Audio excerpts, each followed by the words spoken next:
మీరు ఈ వీడియో చూస్తున్నారంటే మీరు ఆల్రెడీ ఈ కోర్స్ చూస్తున్నారు, ఫస్ట్ వీడియో కూడా చూసారు అండ్ ఈ ప్లేలిస్ట్ మీరు బుక్ మార్క్ చేసి పెట్టుకున్నారు. ఇప్పుడు మనం ఎప్పుడైతే కోర్స్ స్టార్ట్ చేస్తామో మనం ఆబ్వియస్లీ కోడింగ్ చేస్తున్నాం కాబట్టి చాలా డౌట్స్ వస్తాయి అండ్ ఆ డౌట్స్ సాల్వ్ చేయడానికి ఎవరో ఒకళ్ళు ఉండాలి. సరే మీకు గూగుల్ చేయడం వచ్చు, మీకు చాట్ జీపీటీని అడగడం వచ్చు అంటే సరే అదొక డిఫరెంట్ స్టోరీ. కానీ మీకు అది కూడా రాదు, ఓకే, లేదా ఏమైనా ఎర్రర్ ఉంది మీకు అసలు అర్థం కావట్లేదు, లేకపోతే ఆ లాజిక్ ఎలా రాస్తున్నామో అర్థం కావట్లేదు, ఓకే, మీరు నన్ను డౌట్ అడుగుదాం అనుకున్నారు, లేకపోతే వేరే ఎవరినైనా డౌట్ అడుగుదాం అనుకున్నారు. ఫస్ట్ అయితే కామెంట్ చేయండి. కామెంట్ చేయగానే నేను మ్యాక్సిమం రిప్లై ఇస్తాను.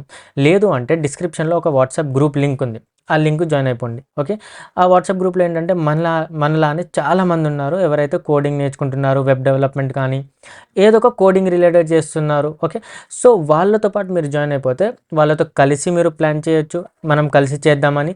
లేదంటే మీకు ఏమైనా డౌట్ వస్తే గ్రూప్లో మీరు పంపిస్తే ఆ డౌట్ ఎవరో ఒకళ్ళు మీకు హెల్ప్ చేస్తారు దాన్ని రిజాల్వ్ చేయడానికి. లేదంటే నేను కూడా ఫ్రీ ఉంటే నేను కూడా మీకు రిప్లై ఇస్తాను ఆ గ్రూప్లో. ఓకే, సో డిస్క్రిప్షన్లో ఉంది లింక్, మీరు అక్కడ జాయిన్ అవ్వండి అండ్ మీకు ఏమైనా డౌట్స్ ఉంటే కామెంట్ సెక్షన్లో అడగండి. నెక్స్ట్ వీడియోలో కలుద్దాం.